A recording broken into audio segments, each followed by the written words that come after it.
Bom dia, igreja. Que a graça, a paz, o amor e a misericórdia do nosso Deus estejam presentes em nossos corações nesta manhã. Convido a igreja a abrir a Bíblia, Ezequiel, capítulo de número 37. Livro do profeta Ezequiel, capítulo de número 37. Estaremos lendo os versículos 1 a 14.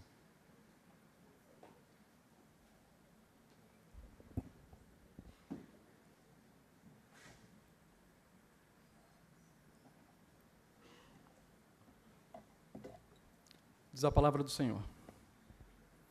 Veio sobre mim a mão do Senhor, e ele me levou pelo Espírito do Senhor, e me deixou no meio de um vale que estava cheio de ossos, e me fez andar ao redor deles. Eram muito numerosos na superfície do vale e estavam sequíssimos.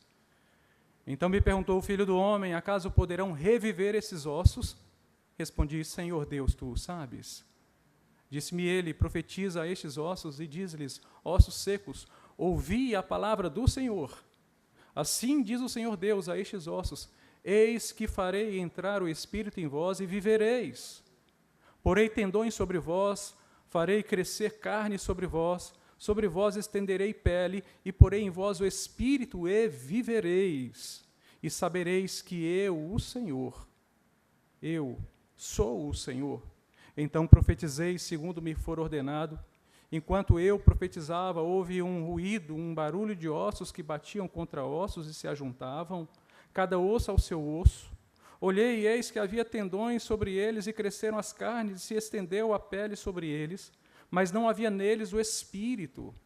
Então ele me disse: profetiza ao Espírito, profetiza, ó filho do homem, e diz-lhe: assim diz o Senhor Deus: vem dos quatro ventos, ó Espírito, e assopra sobre estes ossos, sobre estes mortos, para que vivam. Profetizei como ele me ordenara, e o Espírito entrou neles, e viveram e se puseram em pé, um exército sobremodo numeroso.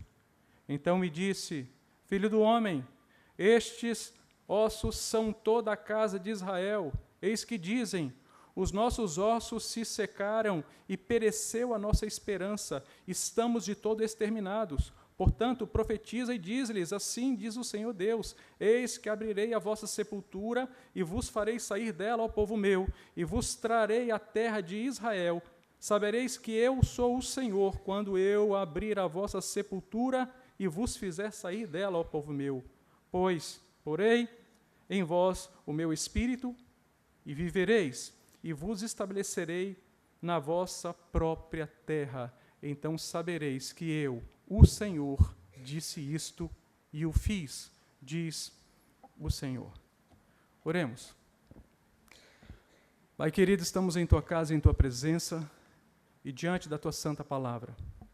E pedimos ao Senhor que tu fales conosco ao coração, que o Senhor nos conduza nesta manhã, que possamos, nas veredas da tua palavra, sermos abençoados, tratados, curados, movidos para a tua vontade.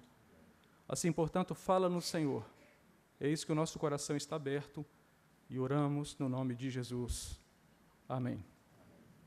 O título do sermão desta manhã: o Vale de Ossos Secos e a Igreja. O Vale de Ossos Secos e a Igreja.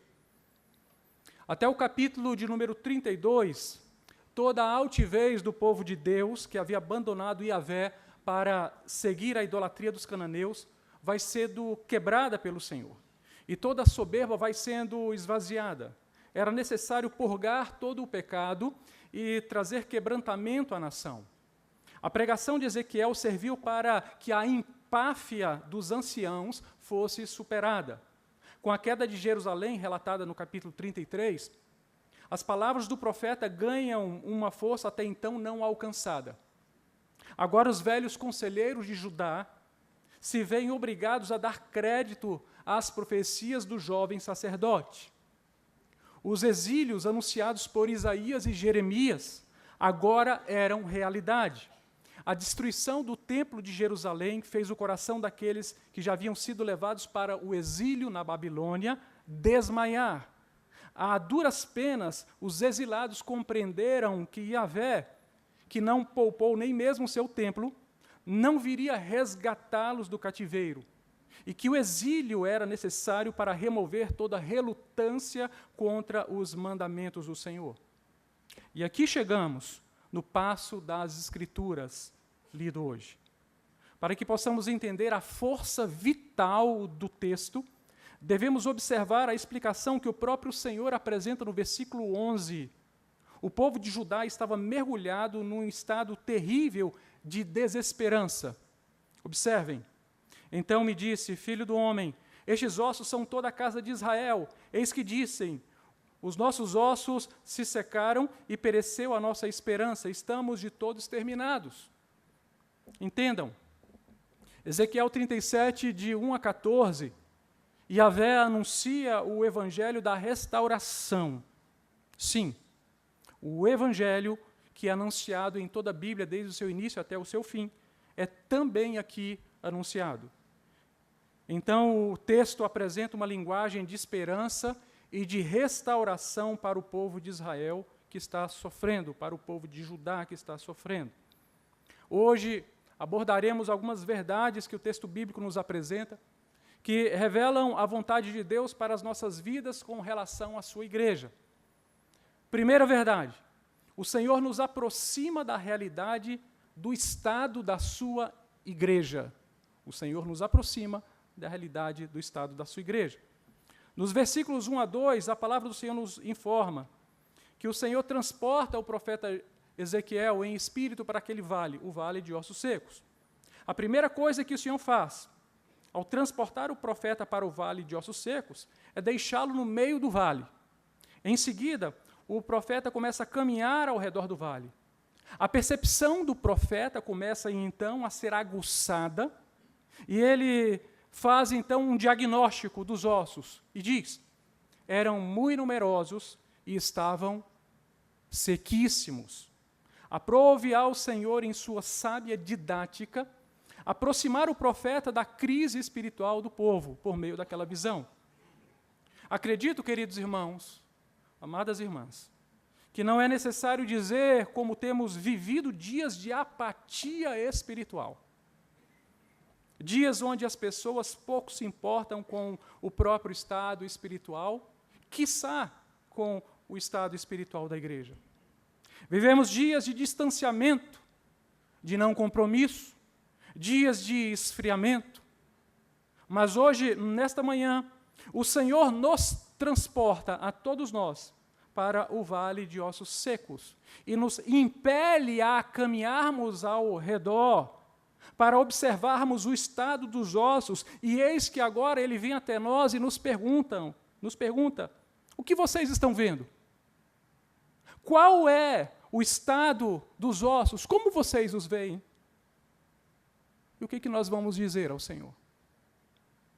O que nós estamos vendo quando caminhamos ao redor da igreja do nosso Senhor e Salvador Jesus Cristo? Jesus hoje nos questiona, vocês conseguem ver o estado da minha igreja? Está tudo bem?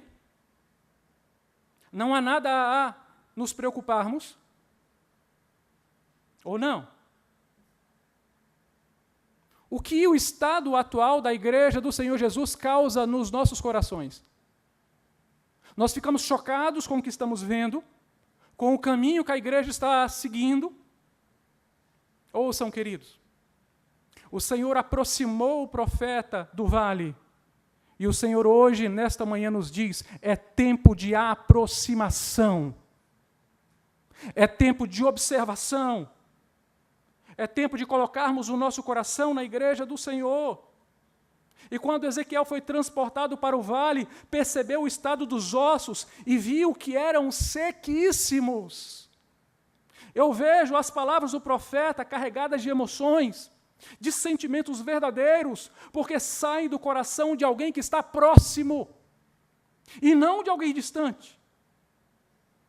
Quando Paulo descreveu em 1 aos Coríntios, do capítulo 5, o estado da impureza da igreja de Corinto, o que mais doeu em seu coração não foi o fato de haver ali um jovem que estava mantendo relacionamento íntimo e sexual com a esposa de seu próprio pai, o que em si já seria um ultraje deplorável. Mas O que doeu no coração do apóstolo foi o fato da igreja distanciada e amortecida não chegar a lamentar.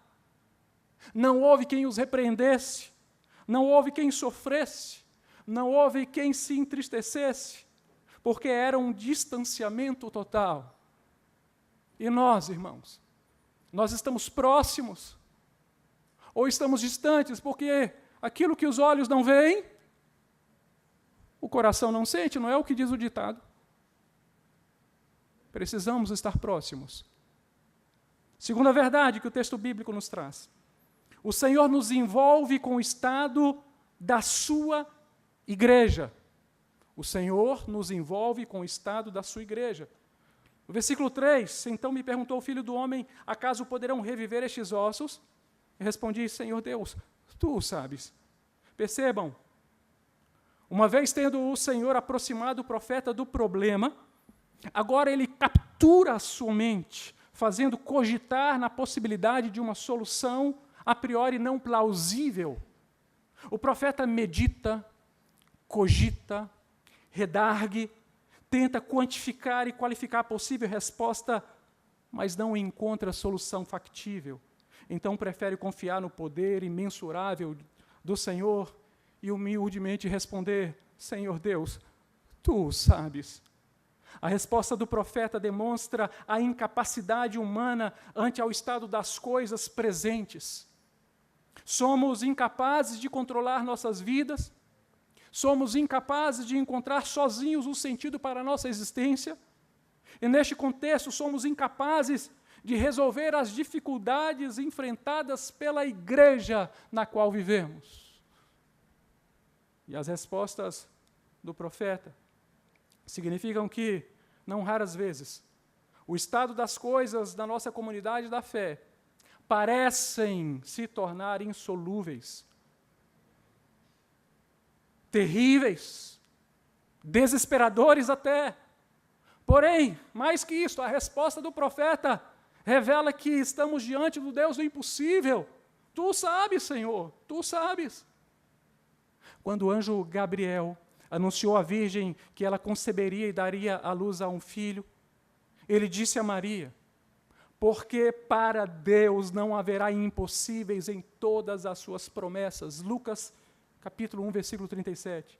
Era nesse sentido e nessa fé que consistia a resposta de Ezequiel, Senhor Deus, tu o sabes. Percebam, não havia desistência dos lábios do profeta, mesmo vendo que se tratava de ossos sequíssimos. Os ossos estavam sequíssimos, mas Ezequiel sabia que estava diante do Criador, do Deus do impossível, diante do Deus do ex nihilo, do Deus que traz à existência as coisas que não existem, com a manifestação da sua palavra. E é por isto que Ezequiel não desistiu daqueles ossos, entrega seu coração em confiança nas mãos de Yahvé. E nós, queridos,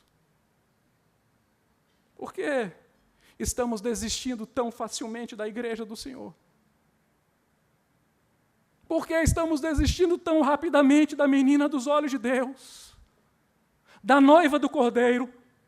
Por que abrimos mão tão rapidamente da amada do Pai, da eleita de Deus, da joia preciosa do Senhor?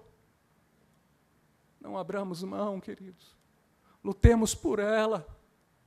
Nos envolvamos com ela com todo o nosso amor, com todo o nosso coração.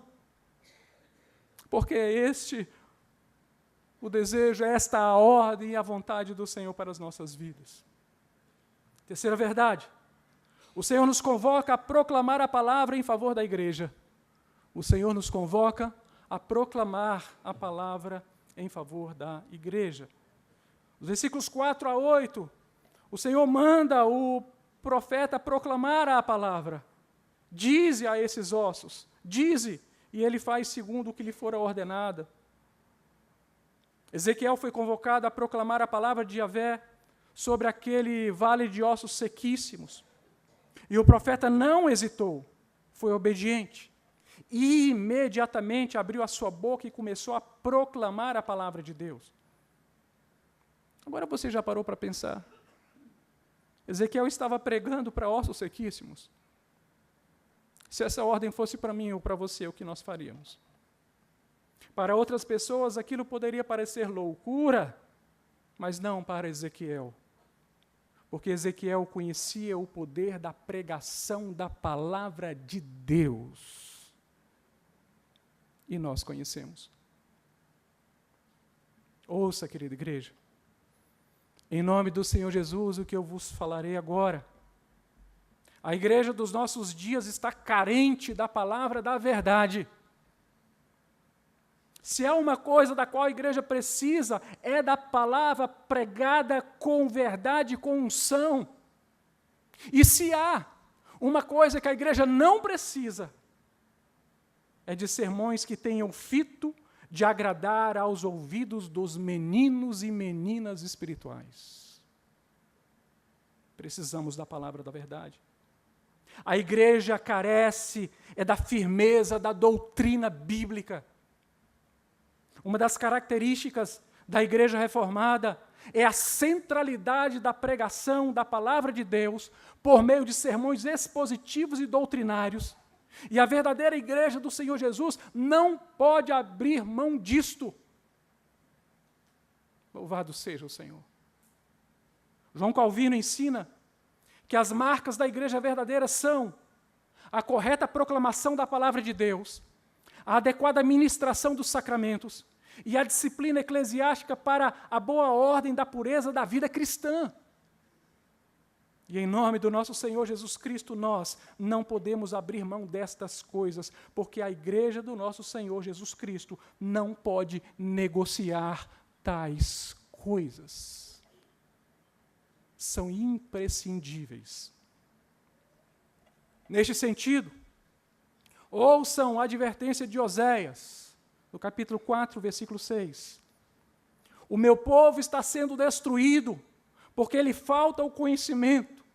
Porque tu, sacerdote, rejeitaste o conhecimento, também eu te rejeitarei, para que não sejas sacerdote diante de mim. Visto que te esqueceste da lei do teu Deus, também eu me esquecerei de teus filhos. Que coisa pesada. Portanto, amada igreja, ore a Deus por fiéis pregadores e expositores da palavra da verdade. E seja você também, meu irmão, minha irmã, onde você estiver em favor da igreja, para o crescimento dela e em cumprimento da ordem do Senhor, um proclamador da palavra de Deus, em nome de Jesus, faça como fez Ezequiel e não hesite. Amém? Quarta e última verdade. O Senhor nos impulsiona a buscarmos o Espírito Santo em meio à igreja. O Senhor nos impulsiona a buscarmos o Espírito Santo em meio à igreja. Nos versículos 9 e 10, o Senhor agora fala a Ezequiel para ele proceder de maneira um pouco diferente da ordem anterior. No versículo 4, a ordem do Senhor a Ezequiel foi: profetiza a estes ossos. E Ezequiel fez. Agora, no versículo 9, a ordem de Deus a Ezequiel é: profetiza ao Espírito. O que significava que o profeta deveria falar ao Espírito. E o profeta imediatamente cumpriu a ordem do Senhor e falou, e clamou ao Espírito.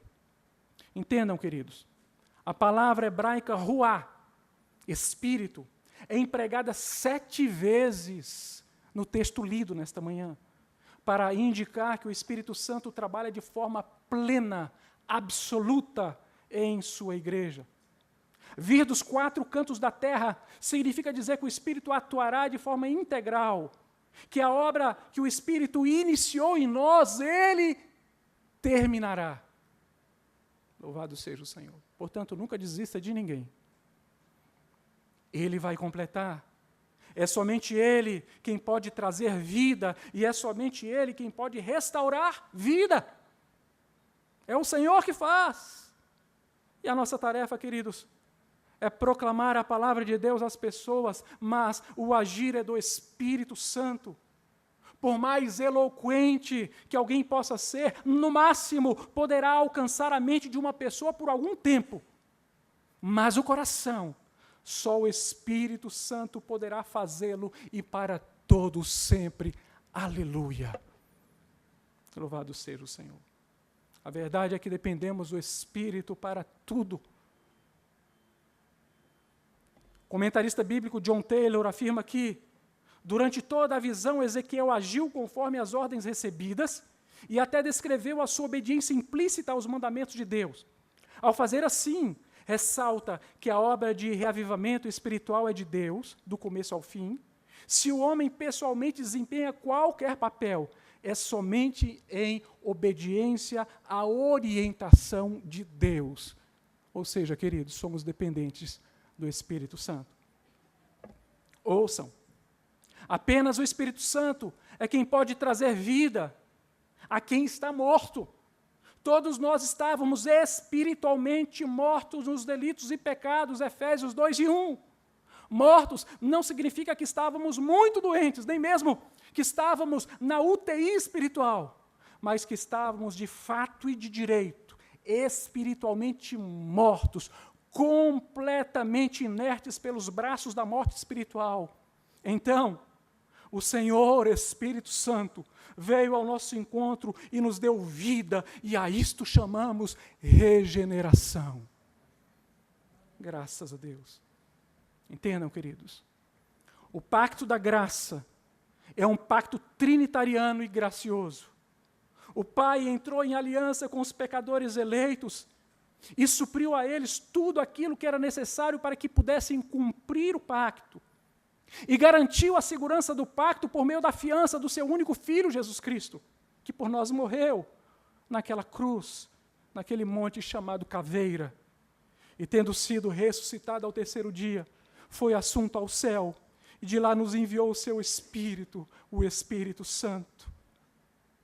Ah, queridos irmãos, o profeta Ezequiel clamou ao Espírito Santo, e agora é a nossa vez de clamarmos ao Espírito Santo, porque a igreja precisa de avivamento, a igreja precisa do mover do Espírito, que confronte vidas, que convença o homem do seu pecado, que mude o rumo da história da igreja. Precisamos da vida do Espírito. E as nossas palavras serão desprovidas de poder se o Espírito não aplicá-las ao coração das pessoas. Precisamos do Espírito. Ouçam, a situação de Israel, de Judá, era terrível naquele momento. A esperança do renascimento de Israel estava morta e sepultada, mas o Espírito mudaria de uma vez por todas aquela realidade. E eu gostaria de concluir este sermão ressaltando este estado do coração das pessoas naquele tempo. Versículo 11 diz: os nossos ossos se secaram e pereceu a nossa esperança, estamos de todo exterminados. Coração desmaiado, entregue, pulverizado. Mas a ação do Espírito Santo veio para transformar aquele estado. No versículo 10, a palavra do Senhor diz: profetizei como ele me ordenara, e o Espírito entrou neles e viveram, e se puseram em pé um exército sobremodo numeroso. Entendam, queridos, os ossos sequíssimos passaram a ser cadáveres, e os cadáveres passaram a ser pessoas vivas, que formaram, diante dos olhos do profeta, um exército numeroso.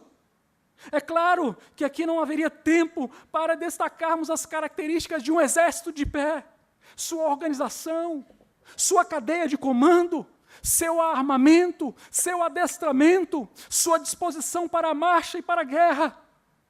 A igreja, queridos, é exatamente descrita assim no Novo Testamento: um grande exército, um exército de pé, e à sua frente vai Jesus. Apocalipse 19, versículos 11 e 16 diz: viu o céu aberto, e eis um cavalo branco, e o seu cavaleiro se chama Fiel e Verdadeiro, e julga e peleja com justiça, tem no seu manto e na sua coxa um nome escrito: Rei dos Reis e Senhor dos Senhores. Nós somos um exército. Ouçam, não importa o estado atual das coisas, porque o Senhor, Espírito Santo, está aqui e ajustará todas elas. colocará todas as coisas no devido lugar. E eis, queridos, que hoje, nesta manhã, o Senhor diz para você que está cansado, desanimado, esmorecido e empalidecido pela vida, carcomido pelo desânimo e pela desesperança. Ele diz: eis que abrirei a vossa sepultura e vos farei sair dela, ó povo meu, e vos trarei a terra de Israel. Saberei que eu, o Senhor, quando eu abrir a vossa sepultura e vos fizer sair dela, ó povo meu, porei em vós o meu espírito e vivereis. Aleluia! E vos estabelecerei na vossa própria terra. Então sabereis que eu, o Senhor, disse isto e o fiz, diz o Senhor. Aleluia. O apóstolo Paulo afirma aos Gálatas que nós somos o Israel de Deus. Nós. Essa palavra é nossa. É para a nossa vida. É para a vida da nossa igreja. Então entenda. Há um lugar para você neste exército, meu amigo. Para você, minha amiga, que hoje nos visita. Há uma frente para você servir ao exército de Yahvé. E hoje Deus te convoca a vir, não tenha medo, porque Deus porá sobre você o seu Santo Espírito, e você viverá, e marchará, e guerreará, e vencerá, e com Ele será feliz para sempre. Louvado seja o Senhor. Portanto, amados irmãos e irmãs, não se distancie da igreja do nosso Senhor Jesus. Se aproximem dela. Não sejam apáticos à noiva do Cordeiro. Se envolvam com ela. Não sejam pessoas materialistas, mas servos cheios do Espírito Santo e da graça. Não sejam cristãos mudos, mas proclamem a palavra da verdade. E que o Espírito de Deus possa falar mais alto aos nossos corações. Curve a sua cabeça, vamos orar. Pai bendito, obrigado, Senhor. Porque é a tua palavra e não a palavra do homem. Obrigado, Senhor, por tua graça, amor e misericórdia. Oh, Senhor, obrigado. Obrigado porque não somos dignos. Obrigado, Senhor. Continua falando à tua igreja aquilo que nós, homens, ainda que comissionados para a pregação da palavra, sejamos imperfeitos para fazer. Aplica, Senhor, por meio do teu Espírito, a tua palavra, e que a tua igreja possa viver, assim como foi dito e anunciado hoje, por tua palavra, palavra da verdade. Entregamos a ti o nosso coração, no nome de Jesus. Amém. Deus abençoe.